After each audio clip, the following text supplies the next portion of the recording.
नमस्कार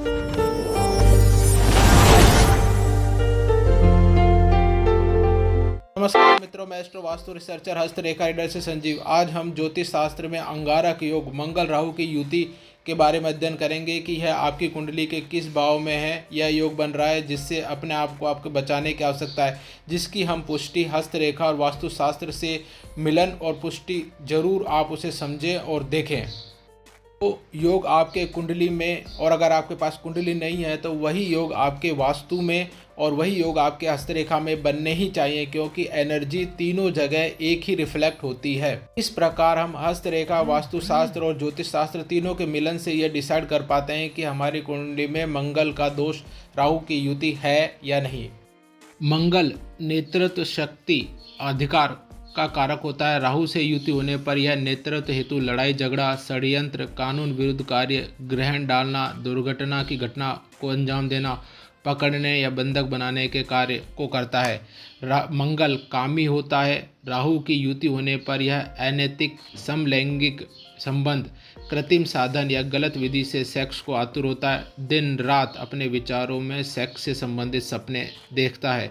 मंगल गर्मी का कारक होता है, अतः रिश्तों में यह लड़ाई झगड़ा दे, तालमेल खत्म कर दे। बीमारी में यह दर्दनाक सूजन वाली बीमारी दे, जहर से मृत्यु दे, असाध्य रोग दे, देह को ताप दे, प्रेत से पीड़ा दे, एसिडिटी, अल्सर, पेट दर्द, बहुत अधिक प्यास लगे, अग्नि दाह को करे, शुष्कता आपको दे, चोट व दुर्घटना में मृत्यु तुल्य कष्ट दे, स्नायु विकार आपको दे, जलना, फोड़े, फुंसी, जख्म और गुप्त रोग दे, और यहाँ तक कि आपको मज्जा तंतु के द्वारा आपके शरीर में वहन क्षमता को भी पूर्णतः खत्म कर दे। कुंडली में भावों पर चर्चा करते हैं। पहले भाव में मंगल और राहु की युति स्वास्थ्य की समस्या देती है। जातक को गुस्सा बहुत अधिक आता है, वह चाहता है कि सिर्फ मेरी चले। दूसरे भाव में जातक को आर्थिक संघर्ष, स्थिर संपत्ति, ज्वेलरी और बॉन्ड का अभाव देती है, उसे दूर करती है। कुटुंब में की कमी होती है, वह वाणी अनियंत्रित होती है और भोजन तामसिक होता है। तीसरे भाव में यह युति भाइयों में परस्पर संघर्ष देती है और जातक को भाइयों का पालन पोषण करना पड़ता है, वह बाद में वो उससे अलग हो जाते हैं। चौथे भाव में यह युति घर में वास्तु दोष दर्शाती है। माँ, जमीन, जायदाद, वाहन से संबंधित दुर्घटना या कमी को दर्शाती है। वह शिक्षा में रुकावट को भी प्रदर्शित करती है। पंचम भाव में यह युति आपको ऐश करना की बुरी आदत की तरफ ले जाती है।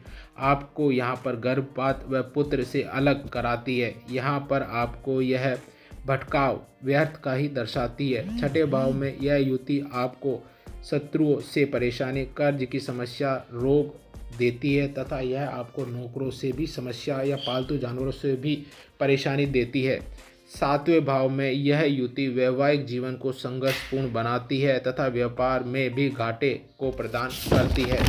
अष्टम भाव में यह युति आपके लिए दुर्घटना, अलगाव तथा अनजाने भय, डर, मृत्यु का देती है तथा यह अपने बूढ़े बुजुर्गों को भी असामयिक मृत्यु की ओर ले जाती है। नवम भाव में यह युति भाग्य की साथ न देना, आपका नास्तिक होना या धार्मिक कट्टरता का या अंधभक्त होना को प्रदर्शित करती है।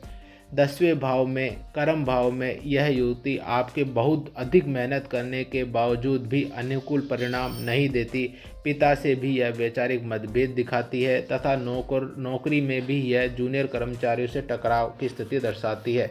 11वें भाव में यह युति मित्रों के लिए आप सब कुछ करेंगे लेकिन मित्र आपको ठग कर चले जाएंगे। 12वें भाव में यह युति जातक को जेल, अस्पताल तक ले जाती है। जातक को शैया सुख व नींद की कमी या नींद न आने की परेशानी देती है।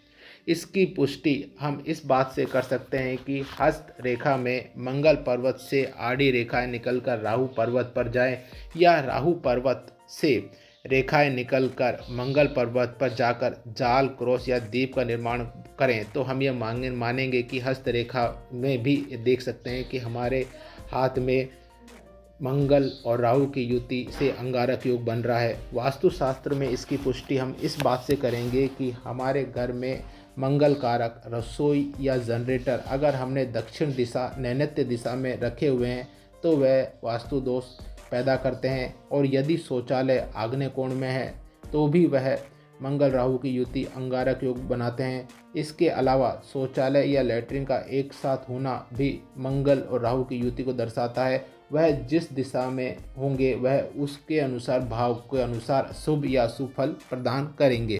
आप यह विशेषकर ध्यान दें, ये स्थिति आपके साथ कब पैदा होगी, जब आपकी कुंडली में राहु या मंगल की दशा अंतर्दशा या उनके नक्षत्र स्वामियों की दशा अंतर्दशा में आपको इन चीज़ों को फेस करना पड़ेगा। उपाय, इस उपाय युति से बचने का उपाय आपको यह है कि आप प्रतिदिन नीम की दातुन करें, गुड़ खाकर ही बाहर निकलें तथा राहु के मंत्र हर पूर्णिमाओं को संकल्प के साथ नकारात्मक ऊर्जा को शमन करने के उद्देश्य से